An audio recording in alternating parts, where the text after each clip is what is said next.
మీ మోకాల నొప్పులకు ఎటువంటి సర్జరీ లేకుండా ఎపియాన్ పెయిన్ క్లినిక్ అందిస్తున్న అత్యాధునిక చికిత్స. కానీ ఇంకోటి ఏమంటే ఎక్సర్సైజ్లో ఏదో లీజర్లీ ఫ్రెండ్స్ మాట్లాడుకుంటా కాఫీ తాక్కుంటా ఏదో స్మోక్ చేసుకుంటా వాకింగ్ అది విగ్రెస్గా మినిమం పర్ అవర్ 6 kilometers నడవాలి. Minimum 6 is minimum. అంటే ఐడియల్ 5 kilometers అంటారు కాదు, 6 అదే సెకండ్. అదేవిధంగా ఈ ఎక్సర్సైజే కాకుండా మజిల్స్ చాలా ఇంపార్టెంట్. మనకి ఏం తెలిసిందంటే మన మెటబాలిజము బాడీ నుంచి మజిల్స్ తెప్పిస్తే మంచిది బాడీకి. సో చిన్న చిన్న మజిల్ ఎక్సర్సైజెస్, హ్యాండ్ ఎక్సర్సైజెస్, ఈ కోర్ ఎక్సర్సైజ్ అంటాం, అంటే బాడీలో ఉన్న అబ్డామన్ మజిల్స్ కోర్, ఈ కోర్ ఎక్సర్సైజ్ ఇవన్నీ చేసి మన బాడీలో muscle strength plus aerobics. Aerobic strength అంటే అలాగా వీ కెన్ డూ ఈ వాకింగ్, సైక్లింగ్, స్విమ్మింగ్, ఇవన్నీ ఏరోబిక్ ఎక్సర్సైజ్. ఈ రెండు ఈక్వల్ కాంపనెంట్ చేయాలి. మామూలు చాలా మంది ఉట్టి వాక్ చేసి వదిలేస్తారు, అది లీజర్లీ వాక్. రోజు పొద్దున ఒక 2-3 kilometers ఫ్రెండ్స్ వచ్చి బాగా బ్రేక్ఫాస్ట్ తిని హ్యాపీ కరెక్ట్ కాదు, తెలియదు అది. So we have to do the correct type of exercise. Morning ఎక్సర్సైజా, ఈవినింగ్ ఎక్సర్సైజా, ఎంత ఎక్సర్సైజ్ చేయాలా, ఏ బాడీకి ఎక్సర్సైజ్ చేయాలా, abdomen central abdomen exercise, hands muscle, ఇవన్నీ కూడా కరెక్ట్గా అడ్వైస్ తీసుకొని చేయటం బెటర్. అంటే మామూలుగా కార్బోహైడ్రేట్స్, ప్రోటీను, మీటు ఇలా పర్ఫెక్ట్ సంపూర్ణమైన ఆహారం ఎలా ఇంపార్టెంటో మన ఎక్సర్సైజ్ ఫార్మేట్ ఎక్సర్సైజ్ ఎప్పుడు చేయాలా, ఏ ఎక్సర్సైజ్, అవి కూడా చాలా అది నెగ్లెక్ట్ చేస్తాం. వాకింగ్, ఏరోబిక్స్ ఇవన్నీ ఎక్సర్సైజ్ కాంబినేషన్ చేయాలి. ఇప్పుడు థర్డ్ కాంపోనెంట్ గట్ హెల్త్కి స్లీప్. స్లీప్ గురించి చాలా మిస్నామర్స్ ఉన్నాయి. అంటే చాలా మంది బిజీ వాళ్ళు, ఇప్పుడు నేను కూడా మొట్టమొదట ఇది కూడా మిస్టేక్స్ చేసేవాళ్ళము. టైం లేదని చెప్పి 4 గంటలు పండుకోవటం అలా చేసి కొంతవరకు ఈ బ్యాక్టీరియా చాలా important. They are very sensitive to sleep. Bacteria కూడా పండుకోవాలి కదా, రెస్ట్ ఇవ్వాలి కదా. మనం సపోజ్ మన బాడీ వర్క్ చేస్తుంది, దాని రెస్ట్ అవి ఇరిటేట్ అయిపోయి గుడ్ బ్యాక్టీరియా పోతాయి బాడీలో. అంటే ఎలాగంటే మన ఆర్గనైజేషన్ అవును, ఎంప్లాయీస్ ఉంటారు, మన ఎంప్లాయీస్కి రెస్ట్ ఇవ్వకుండా రాత్రి పగలు పని చేయండి అంటే మంచోళ్ళు వెళ్ళిపోయి చెడ్డోళ్ళు మిగులుతారు, మధ్య ఫైట్ వచ్చి. అలాగే బ్యాక్టీరియా కూడా సేమ్ ఒక ఫ్యాక్టరీ లాగా లోపల. Look after sleep. స్లీప్ నార్మల్గా ఇండివిజువల్గా ఒకరికి 8 hours, కొంతమంది 6 hours, అలా డిఫరెంట్ రేంజ్. 6 to 8 hours అంటాము, 7 hours నార్మల్గా యావరేజ్. మరీ ఎక్కువ స్లీప్ 10 hours చేస్తే కూడా లోపల బద్ధకం వచ్చేస్తుంది, బ్యాక్టీరియా కూడా బద్ధకం వస్తుంది. ఎంత ఇవ్వాలి అంత ఇవ్వాలి, 7 to 8 hours. కానీ మోస్ట్ ఇంపార్టెంట్ ఏమంటే మనం మాడిఫై కూడా చేసుకోవచ్చు ఈ స్లీప్. కొన్ని ఎక్సర్సైజెస్ వల్ల 8 hours అవసరం ఉన్న స్లీప్ 4 hours సేమ్ స్ట్రెంగ్త్ రావచ్చు. అదేమంటే రెమ్, నాన్ రెమ్ స్లీప్ అంటారు. రెమ్ స్లీప్ ఇంపార్టెంట్ మనకి, ర్యాపిడ్ ఐ మూమెంట్ స్లీప్ అంటారు, గాఢ నిద్ర అంటారా. రెమ్ స్లీప్ అనేది మన నిద్రలో డ్రీమ్స్ వస్తాయి, అవన్నీ రెమ్ స్లీప్. ఈ రెమ్ స్లీప్ మనం if are able to condense to 4 hours we can get. ఇది కూడా ఒక టెక్నిక్, ట్రైనింగ్, అంటే ఇది ఒక సెపరేట్ సబ్జెక్ట్, చాలా టైం పడుతుంది. స్లీప్ హైజీన్ అంటారు కదా, sleep hygiene, sleep training, sleep technique ఇవన్నీ ఉన్నాయి. ఇవి కరెక్ట్గా మనం చేసుకోవచ్చు. 8 hours 7 hours స్లీప్ని 4 hours చేసుకోవచ్చు. బట్ అది నార్మల్ వాళ్ళు చేయలేరు. మనం దీనికి ఒక technique, practice. For example I mastered it, I can go for 4 hours and get same amount of energy as 8 hours. కానీ మామూలుగా చేయటం చాలా కష్టం unless you practice that sleep hygiene. అంటే స్లీప్ చేతిలో మనం ఉన్నామా, స్లీప్ మన చేతిలో తెచ్చుకోవచ్చు. స్లీప్ మన చేతి తెచ్చుకోవచ్చు. చాలా వరకు నార్మల్ పబ్లిక్ స్లీప్ చేతిలో ఉన్నారు. సో అప్పుడు ఏం చేయాలా, suppose you don't have this technique and to do this, ఎందుకంటే ఇవన్నీ కూడా కొంత ప్రాక్టీస్ అవ్వాలి. లేదంటే మోస్ట్ ఇంపార్టెంట్ ప్రిన్సిపల్ ఏమంటే మీరు స్లీపింగ్ బిట్వీన్ 10 to 4, అంటే 6 hours ఉందనుకోండి, 10 to 4 చేయండి, లేకపోతే 10 to 6 చేయండి. అంటే 10 o'clock అర్లీ స్లీప్ అని. ఎందుకంటే నేచర్ కూడా ఎలాగంటే మనం ఎప్పుడు ఈ లైట్లు గీట్లు లేనప్పుడు సన్ రైజ్ లేసేవాళ్ళము, సన్ సెట్టింగ్ పండుకున్నాము పల్లెటూరు. సో సన్సెట్ నార్మల్గా 7 o'clock 8 o'clock అవుతుంది. So early sleep. Sun rise పొద్దున early morning 5 o'clock 6 o'clock. So ఆ sun rise sunset timing maintain చేస్తే కొంతవరకు న్యాచురల్ స్లీప్ చాలా హెల్తీ స్లీప్. అంటే బ్యాక్టీరియా కూడా చాలా సంతోషపడుతుంది. అండ్ ఎవల్యూషన్ ఇది మిలియన్స్ ఆఫ్ ఇయర్స్ ఎప్పుడు వచ్చింది కాదు, కొన్ని మిలియన్స్ ఆఫ్ ఇయర్స్ ఎవల్యూషన్లో ఇలా తయారయ్యాం మనం. ఇప్పుడు ఈ గత 200-300 సంవత్సరాలుగా ఈ ఎలక్ట్రిసిటీ ఇవన్నీ రావడం జరిగింది. కానీ ఓల్డెన్ డేస్లో మనం చేసేది ఆ ప్యాటర్న్ ఫాలో అవుతుంది. So early bed, early getting up, rise అంటారు కదా, అది సామెత, మంచి కరెక్ట్ సామెత. అది మనకి చాలా మంది successful people have done that. ఇప్పుడు మనకి స్లీప్ టెక్నిక్, వర్కింగ్ స్టైల్ మారింది కదా సార్, మనకి మారింది కాబట్టి మనం ఈ కొత్త స్లీప్ ఎక్సర్సైజ్, స్లీప్ టెక్నిక్ చేసి కొంచెం మార్పు చేస్తున్నాం. ఫర్ ఎగ్జాంపుల్ నారాటోళ్ళు అర్లీ స్లీప్ పాసిబిలిటీ కాకపోతే I can modify this using these techniques and get the same effect. ఇది జనరల్ పబ్లిక్ చేయలేరు కదా అందరూ. అంటే మెటాబాలిజం యాక్సెప్ట్ చేస్తుందా? అంటే మనం ట్రైన్ చేసుకోవచ్చు. స్లీప్ కూడా ట్రైనింగ్ ఉంది. అంటే మన ఎక్సర్సైజ్ ట్రైనింగ్, ఈటింగ్ ట్రైనింగ్ లాగా స్లీప్ లో కూడా ట్రైనింగ్ ఉంది. అంటే మన మైండ్ ట్రైనింగ్ ట్రైనింగ్ అది ఉంది, కానీ అది జనరల్ పబ్లిక్ చేయడం కష్టం. కానీ జనరల్ పబ్లిక్ దానికి మేము అడ్వైస్ చేస్తామంటే స్లీప్ అర్లీ, గెటప్ అర్లీ, ఆ టెక్నిక్ మరి. అప్పుడు దాని అదేవిధంగా ఈటింగ్ కూడా దానికే మేము ఇప్పుడు చాలా దీంట్లో కూడా చాలా అర్లీగా మీ లాస్ట్ డిన్నర్ 7 o'clock తర్వాత తినకూడదు. లాస్ట్ ఫుడ్ బి 7 o'clock, 7 గంటల తర్వాత తినొద్దండి. ఆఫ్టర్ సన్సెట్ తినకూడదు. అంతే సన్సెట్ అంటే 7 మనం టైం పెట్టుకుంటే కొంచెం సన్సెట్ లేట్ కావచ్చు. అది ఇంకోటి ఏమంటే మన ఇండియాలో టైం జోన్స్ చాలా వేరీ ఉంటాయి.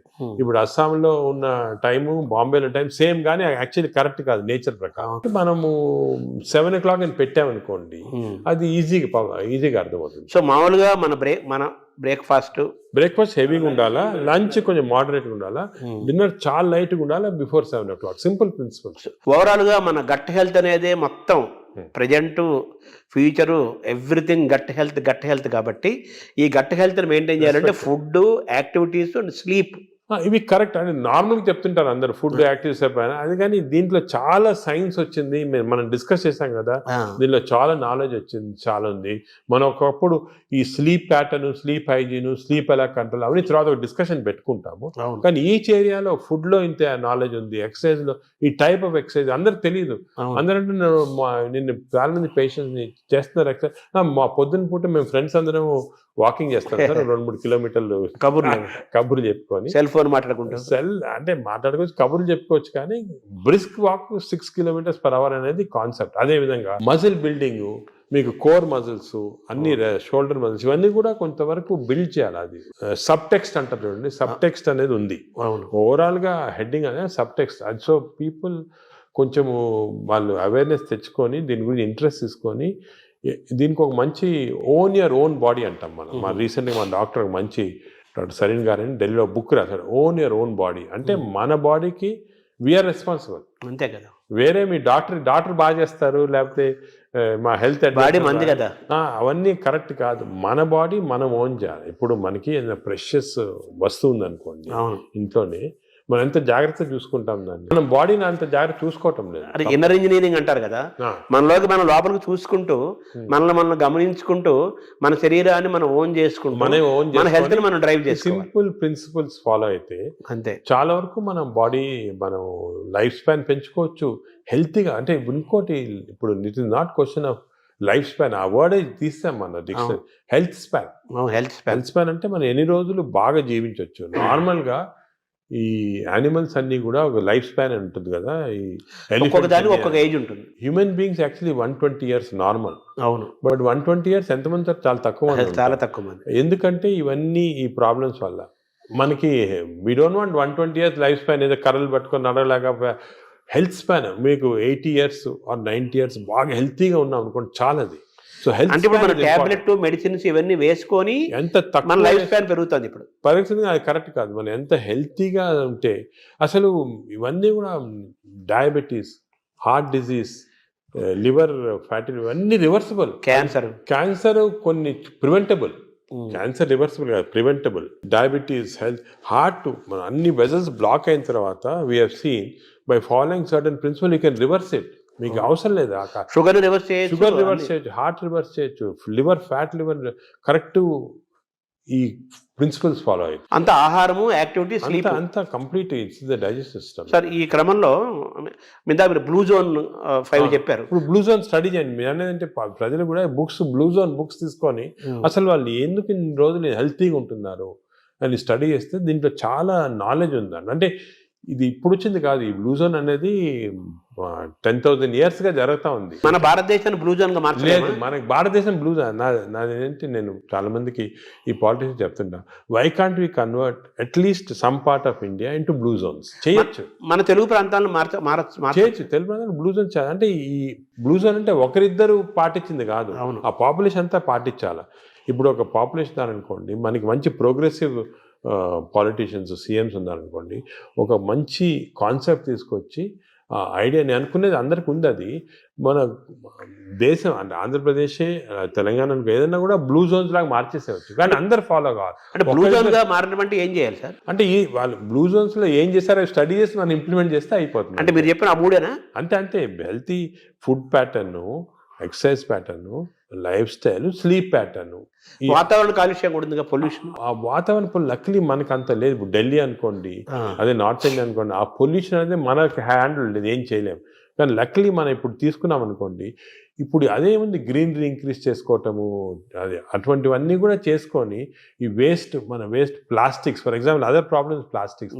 ఈ ప్లాస్టిక్స్ వల్ల కూడా మేము చాలా రీసెర్చ్ చేస్తున్నాం. చాలా micro plastics producing tissue damage అనేది చాలా ఉంది. కొన్ని plastic bottle, especially plastic bottle ఎండలో పెడతాము, అది తాగామనుకోండి దాంట్లో చాలా మైక్రో ప్లాస్టిక్స్ మన బాడీలో ఎంటర్ చాలా ప్రాబ్లమ్, డేంజరస్ అది.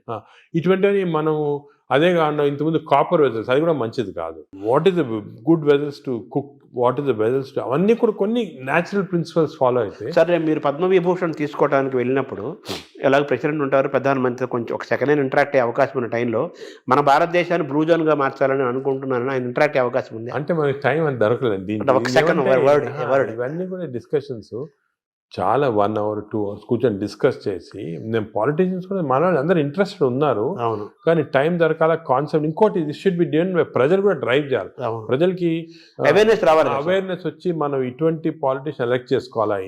ఈ ఇంట్రెస్ట్ ఉన్న వాళ్ళకి, పాలిటీషియన్స్ ఇంట్రెస్టెడ్ ఇన్ హెల్త్, అదేవిధంగా న్యాచురల్ హెల్త్, ఆర్గానిక్ ఫుడ్, అటువంటి వాళ్ళని ఎక్కువ మనం సపోర్ట్ చేసాం అనుకోండి, ప్రజలు కూడా.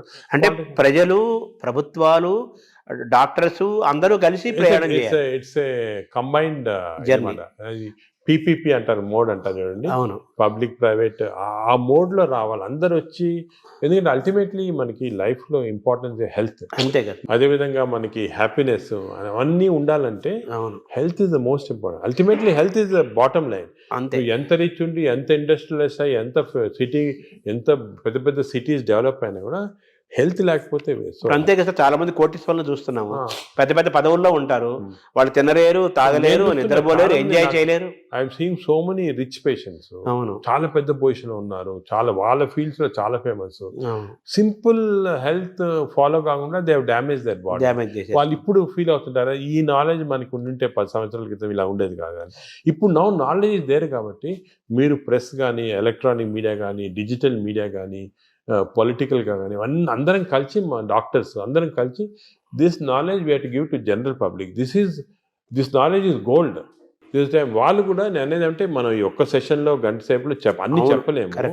వాళ్ళు కూడా they should go in to the depth and read books about it, read papers about it, social మీడియాకి కరెక్ట్. అంటే మీరు చెప్పినట్టు ఏదేదో అన్నీ వస్తుంటాయి సోషల్ మీడియా, అలా ఫాలో కాకుండా కరెక్ట్గా people have done research, scientist ఉన్నారు దీంట్లో, డాక్టర్స్ ఉన్నారు రెప్యూటెడ్, ఇటువంటి వాళ్ళ దగ్గర నుంచి ఇన్ఫర్మేషన్ తీసుకొని జనరల్ పబ్లిక్ కానీ జనరల్గా ఇది మనము ప్యాటర్న్స్ అడాప్ట్ చేస్తే డెఫినెట్గా overall health of the country will improve. Sir, ఇందాక మీరు మాట్లాడుతూ స్టూల్ గురించి మాట్లాడారు సార్. భవిష్యత్ అంతా స్టూల్ టెస్టులు జరుగుతాయని, బ్లడ్ బ్యాంకు లాగా స్టూల్ బ్యాంకులు వస్తాయని. మంచి హెల్తీ పీపుల్ ని స్టూల్ తీసుకుంటే that stool is different from unhealthy person. ఇప్పుడు ఇంతకుముందు నోబెల్ ప్రైజ్ విన్నర్స్ కి బ్రెయిన్ స్టడీ చేస్తారు, ఎందుకు వచ్చిందో. ఇప్పుడు స్టూల్ స్టడీ చేస్తున్నారు, తన స్టూల్లో ఏముంది ఇంత ఇంటెలిజెంట్ అయ్యారని. సో మనం ఇవన్నీ బ్యాంకింగ్ చేయొచ్చు. స్టూల్స్ చేసి నేను చెప్పా కదా, ఒక స్టూల్ పౌడర్ లాగా చేసి డెసికేటెడ్ స్టూల్ ని మనం క్యాప్సూల్స్ లాగా ఇవ్వచ్చు. The future treatment is going to be that. Stool banks, stool desiccated stool capsules, ఇవి దీంతో ట్రీట్మెంట్ సాల్వ్ చేస్తాం. స్టూల్ అనేది రేపు చాలా అత్యంత విలువైన ఖరీదైన వస్తువు అవుతున్నట్టు కదా. గోల్డ్ అంటారు, న్యూ గోల్డ్. ఇంతకుముందు ఆయిల్ అంటే గోల్డ్ అనేవారు, ఇప్పుడు స్టూల్ ఈజ్ బికమింగ్ గోల్డ్ అన్నమాట. అంటే మైక్రోబయామ్స్ అంటారు. ఈ మైక్రోబయామ్ నాలెడ్జ్ ఇప్పుడు ఈవెన్ యానిమల్స్ ఇప్పుడు కొన్ని ఫారెస్ట్లో కలెక్ట్ చేస్తున్నారు, ఆఫ్రికన్ ఫారెస్ట్ అంతా. ఎలిఫెంట్ స్టూల్ ఎలా ఎందుకు డిఫరెంట్ ఉంది వీళ్ళది. So what are the characters, what give strength to the elephant, what is there in this. ఇందులో నుంచి మనం ఐబిఎస్కి వద్దాం సార్. ఈ ఐబిఎస్ గురించి కూడా చాలా చర్చ జరుగుతుంది. ఆ బౌల్ సిండ్రోమ్, ఇరిటబుల్ బౌల్ అంటారు కదా, బౌల్ సిండ్రోమ్, అది కూడా మనకు చాలా ఇంపార్టెంట్. చాలా మంది, కోట్లాది మంది ఫేస్ చేస్తున్న ఇష్యూస్ అవి. మీరు అన్నట్టు IBS 30% of normal population IBS ఉంది. ఐబిఎస్ అంటే ఏమి? ఐబిఎస్ అంటే symptoms because of gut changes. అంటే డైరియా రావచ్చు, కాన్స్టిపేషన్ రావచ్చు, పెయిన్ రావచ్చు, ఈ కాంబినేషన్ రావచ్చు. దీని అంటే కడుపు ఉబ్బరము, అరక్కపోవటము, కడుపులో మంటలు, బ్లోటింగ్, డిస్టెన్షన్, ఇది అది అగైన్ కనెక్టెడ్ టు మైక్రోబయామ్. ఈ ఇరిటబుల్ బౌల్ సిండ్రోమ్ అనేది అగైన్ చెడ్డ అలవాట్ల వల్ల, నువ్వు ఎక్కువ డ్రింక్స్ వల్ల, స్మోకింగ్ వల్ల, ఎక్సర్సైజ్ లేకుండా ఉండటం వల్ల, ఇవన్నీ కూడా. ఇప్పుడు రీసెంట్గా మన రీసెర్చ్ ఏమంటే ఈ కెమికల్స్, ఇంటెస్టైన్స్లో కెమికల్స్ చాలా ఉన్నాయని చెప్పే కదా, సెరోటోనిన్, డోపమైన్. ఈ కెమికల్ ఇంబ్యాలెన్స్ వల్ల ఇంటెస్టైన్లో కూడా ఐబిఎస్ వస్తుంది. ప్లాస్టిక్ ఒక దాని రోల్ కూడా ఉంది కదా సార్ ఇందులో. ప్లాస్టిక్స్ చాలా పెద్ద రోల్ ఉంది. Micro plastics are very danger. ఇది కూడా మన government has to take very serious. Plastics ban చేయటము, అదే కూడా విధంగా ఏ ఏరియాలో ఇప్పుడు ఈ ప్లాస్టిక్స్ అనేది పెద్ద ఇండస్ట్రీ. దీన్ని చేంజ్ చేయాలంటే చాలా డిఫికల్ట్. మనం ఫర్ ఎగ్జాంపుల్ ఈ ఫిష్లో చూసాం కదా, మేము కొన్ని ఫిషింగ్స్, ఈ కోస్టల్ ఏరియాస్ ఫిష్లో చాలా ప్లాస్టిక్స్ వాళ్ళు తినేస్తున్నారు. ప్లాస్టిక్స్ అంటే సీలో కానీ రివర్లో కానీ మనలో వేస్తారు. అవి తిని even not drinking plastics, even eating plastics containing food ఇండైరెక్ట్గా, మీట్, ఫిష్, దాంట్లో కూడా మిల్క్లో వెళ్ళిపోతున్నారు plastic. So good cholesterol, bad cholesterol అంటారు కదా సార్. అవునవును. మామూలుగా మీరు ఇందా చెప్పారు గుడ్ బ్యాక్టీరియా, బ్యాడ్ బ్యాక్టీరియా. ఈ గుడ్ కొలెస్ట్రాల్ని పెంచుకోవటం, బ్యాడ్ కొలెస్ట్రాల్ని పోగొట్టుకోవటం కూడా మనకి ఈ బ్యాక్టీరియా దీనికి మైక్రోబయామ్ లింక్ అయి ఉంటుంది. లింక్ ఉంది, లింక్. ఎందుకంటే ఇప్పుడు గుడ్ కొలెస్ట్రాల్ అంటే ఏమి అగే ఇది కూడా పోలీస్ మ్యాన్ లాగా. కొలెస్ట్రాల్ బాడీలో రొటేట్ అవుతుంది కదా, ఆల్ ద ఎల్డిఎల్ కొలెస్ట్రాల్ అంటాం. These are all bad people, terrorist, వీళ్ళందరూ they are bad people. HDL cholesterol అనేది పోలీస్ పీపుల్. ఈ హెచ్డిఎల్ కొలెస్ట్రాల్ కాన్స్టెంట్లీ బాడీలో తిరుగుతూ ఉంటుంది. ఎక్కడెక్కడ ఈ బ్యాడ్ కొలెస్ట్రాల్, బ్యాడ్ పీపుల్ ఉంటే తీసేస్తూ ఉంటుంది మనం. సో హెచ్డిఎల్ కొలెస్ట్రాల్ ఎక్కువ చేసుకోవాలి మనం, అంటే గుడ్ కాప్స్ని ఎక్కువ చేసుకోవాలి, గుడ్ పోలీస్ వాళ్ళని ఎక్కువ చేసుకోవాలి. అది ఫుడ్ హ్యాబిట్స్, ఎక్సర్సైజ్, కొన్ని పర్టికులర్ టైప్స్ ఆఫ్ ఫుడ్లో కూడా హెచ్డిఎల్ కొలెస్ట్రాల్ ఇంక్రీజ్ అవుతుంది. ఇవి చేసి అవి హెచ్డిఎల్ కొలెస్ట్రాల్ నార్మల్గా 40 లిమిట్, 40 కన్నా తక్కువ ఉంటే మంచిది కాదు. మీరు బ్లడ్ ల్యాబ్లో చెక్ చేసుకోవచ్చు. మీ హెచ్డిఎల్ కొలెస్ట్రాల్ 40 కన్నా తక్కువ ఉంటే మంచిది కాదు, అది ఇంక్రీజ్ చేయాలి. అబోవ్ 60 ఉంటే మంచిది, అంటే ఎక్కువ పోలీస్ వాళ్ళు ఉన్నారు మీ బాడీలో. ఈ ఎల్డిఎల్ కొలెస్ట్రాల్ 100 కన్నా ఎక్కువ ఉండకూడదు, మంచిది కాదు. 100 కన్నా తక్కువ ఉంటే 70, ఇప్పుడు మేము న్యూ లిమిట్ 70 పెట్టాము. ఎల్డిఎల్ కొలెస్ట్రాల్ 70 కన్నా తక్కువ ఉండి హెచ్డిఎల్ కొలెస్ట్రాల్ 60 కన్నా ఎక్కువ ఉంటే అంటే మంచి కాప్స్ ఉన్నాయి బాడీలో, ఈ టెర్రరిస్ట్ని, థీవ్స్ని తీసేస్తున్నాయి అన్నమాట. సో అది ఏం చేయాలి, 60 HDL, less than 100 or less than 70 LDL cholesterol. Sir ఈ క్రమంలో మీరు బాగా అవేర్నెస్ తీసుకొచ్చిన టాపిక్స్లో ఫ్యాటీ లివర్ ఒకటి తీసుకొస్తున్నారు కదా సార్. ఆ ఫ్యాటీ లివర్ పెరుగుతుంది కదా ఇప్పుడు చాలా. ఇది ఎపిడమిక్ అండి ఫ్యాటీ లివర్. నేను I'm very worried about it. ఎందుకంటే మేము స్టడీ చేస్తున్నాం పాపులేషన్స్ 30-40%లో మన ఇండియాలో ఈ ఫ్యాటీ లివర్ ఇండియాలో ఎందుకు ఎక్కువ ఉన్నాయంటే మన జీన్స్లో కొన్ని ఫాల్ట్ ఉంది, ఇండియన్ జీన్స్.